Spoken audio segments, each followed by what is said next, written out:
Whoa, she's incredibly cute. We just heard my best friend had her baby. So my husband and I headed to the maternity ward. The newborn was so tiny. It really made me appreciate the miracle of life. But inside, I was filled with a mix of emotions. I'm sorry, little one. You're so adorable. But things might get tough soon. Back in my friend's room, my husband couldn't stop smiling and said, Seriously, wasn't that baby just the cutest? My friend beamed a thankful smile at his words. Then he turned to me, still smiling. Right, Sandra? Babies are just adorable. Yeah, they are. Especially when they look just like you. What? Suddenly, my husband and a friend looked stunned. That's when I decided to drop the bombshell.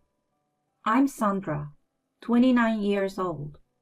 I studied economics in college, and now I'm working at my parents' company.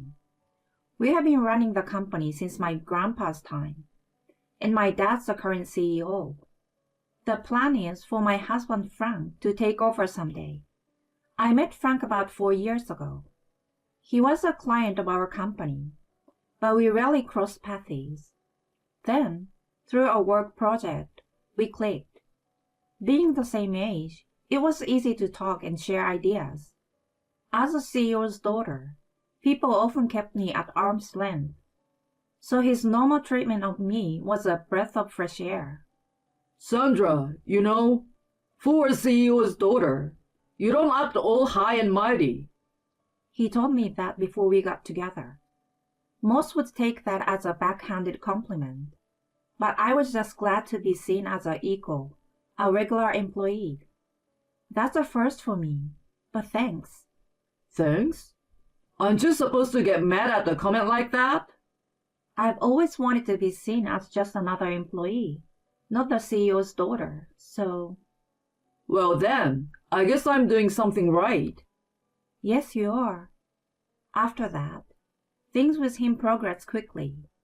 We naturally started dating, and on our second anniversary, he proposed. I never thought I'd get married so fast. I was surprised, but ecstatic. I immediately told my best friend Lisa. Lisa, this is crazy. What do I do? I just got proposed to. Seriously? That's amazing. I still can't believe it. Am I really good enough? Stop it. He proposed because he loves you. Duh. Lisa and I go way back to middle school. She never treated me differently, even knowing my parents are CEOs. She's always been straightforward with me, not weird or overly friendly because of my family's status. I told her first about dating Frank. We've all hung out a few times since, and she's always liked him. It's great to see your close ones get along. She was genuinely happy about my engagement. It's been 2 years since our wedding. We don't have kids yet, mainly because we are not intimate much. Frank's company seems really busy, and he often works late. My job is more laid back, so I'm usually home by dinner time. After I get back, it was basically my job to prepare dinner. I was making dinner one night when Frank called. He sounded sorry as he said, Sorry, Sandra. I'll be late again. I don't need dinner tonight. But I've already started cooking. I'm really sorry, but you know how it is. I can't leave the office. Why not just eat when you get home? No, I will grab something with the team. Gotta treat them as their boss. And I need to work hard now to be ready to take over your dad's company. I get that, but... Anyway, that's the deal. Don't wait up for me. He hung up before I could say anything else. With the dial tone ringing, my frustration mounted. What's with that attitude? He could have told me earlier about dinner. And why did his overtime suddenly spike after we got married? He used to come home early when we were dating and newly married.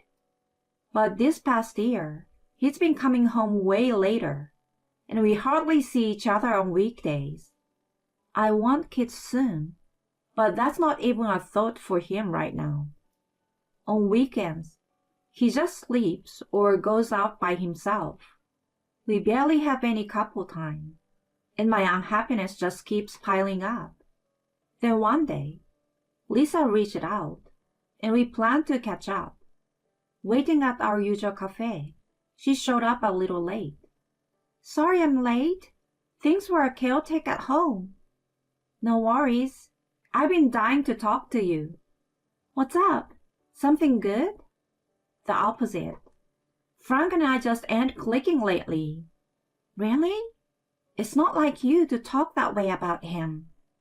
I had never badmouthed him before, but now I just can't help but vent about his attitude. It's sad that even meeting up with my best friend is overshadowed by this. So I quickly shifted the focus to her. How have you been? You called me out of the blue, so I thought maybe something was up. Actually, yeah, there's something I've been wanting to tell you. What is it? Don't tell me you got a boyfriend? Well, actually, I'm pregnant. What? My mind was racing. Her news had completely thrown me for a loop. What do you mean? You don't even have a boyfriend, and now you're pregnant? But looking closer, I could see her belly was indeed showing. Seeming to guess my thoughts, she quickly smiled and started explaining. Sorry for the shock. I'm 30 weeks along now. What? You're in your third trimester already? Who's the father? About the father. Well, we're not planning to get married. What do you mean? You know who the father is, right? Yeah, but it's complicated. We're not getting married, but he's agreed to pay child support, so it's okay. If that's what you want. I didn't want to butt in, but raising a child alone, even with child support, isn't easy. If she knows who the father is, and they care for each other, wouldn't it be better to be together? I couldn't help but think that. But she must have thought this through. If she decided to raise the child alone, I would support her. Criticizing her or giving unsolicited advice now would only make her anxious. Confident in my decision, I smiled and took her hand. Lisa, you've made up your mind, right? Yeah. Sorry for worrying you. Don't worry about me. I'm just concerned about you. Let me know if there's anything I can do, okay? Thank you, Sandra. I'm sorry. Stop apologizing, really. Despite her pregnancy, she seems somewhat downcast. I've never been pregnant, but maybe it's not all happiness. As her best friend, I would do anything to support her. That night, I decided to tell my husband about her pregnancy when he got home. He finally came back after 11 p.m., and I immediately brought it up. Hey, Frank, Lisa is pregnant. Really? That's news. Is that all you have to say? She's pregnant. Well, congratulations to her. She's going to be a mom. Thing is, she's decided not to marry the guy. Seems like there is some situation. I see. Well, people have their reasons. Maybe it's best not to pry too much. I felt a strange unease. Usually, he would listen attentively when I talked about her. But today was different. Instead of showing interest in such big news, he seemed almost avoidant. They were close, so why was he acting so distant? I thought he'd be more surprised or happy. The next day, he left early, and I had the day off with nothing planned. So I decided to start looking for a baby shower gift for Lisa. Just then, my phone died, so I turned on my husband's laptop he usually uses. Several tabs were opened from sleep mode. Without thinking much, I started checking the open tabs.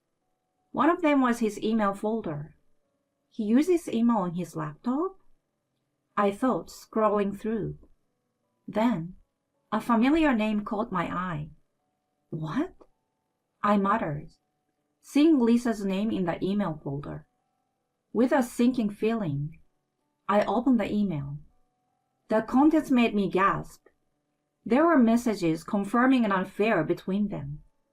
I love you. Can't wait to see you. It was like reading a stranger's words. Probably from around when she realized she was pregnant, about 6 months ago. There were many emails from that time. One line in particular made my eyes widen. I'm pregnant. It's yours. His reply to her was kind. He was happy about the pregnancy, but said he couldn't divorce me, promising to provide financially for the child once he became CEO. He even expressed a desire to continue their relationship. Seeing their exchange, I was filled with rage. I had been deceived by my husband and best friend. My trust in them, built up over years, crumbled in an instant. Unforgivable. How could they have an affair behind my back? How did they think I felt hearing about her pregnancy? I knew she was in a tough situation, but I was genuinely happy for her. Despite wanting children myself and our drifting apart, I was happy for my friend. But I had been betrayed all along.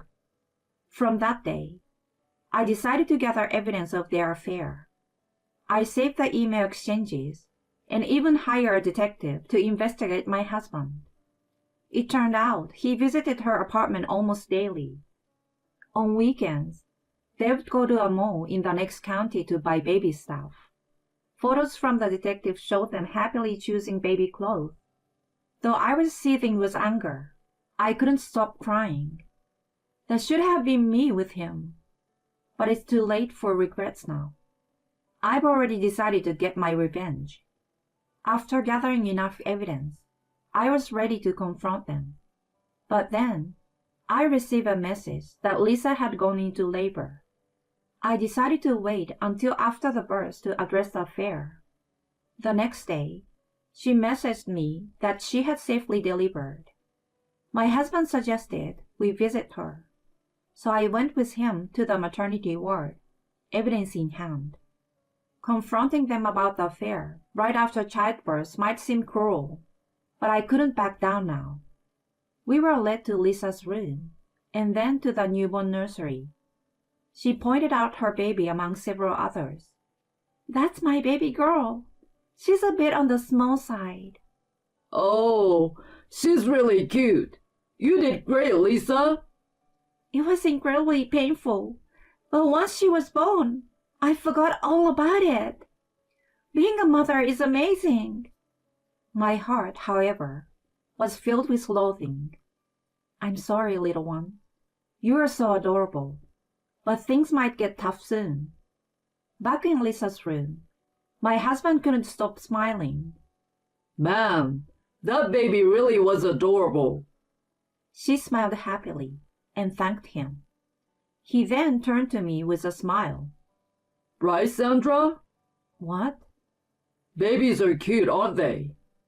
Yeah, they are. Especially when they look just like you. Their expressions froze instantly. He forced a smile at my comment. Hey, what are you saying? Saying she looks like me sounds weird. I meant it in that weird way. What?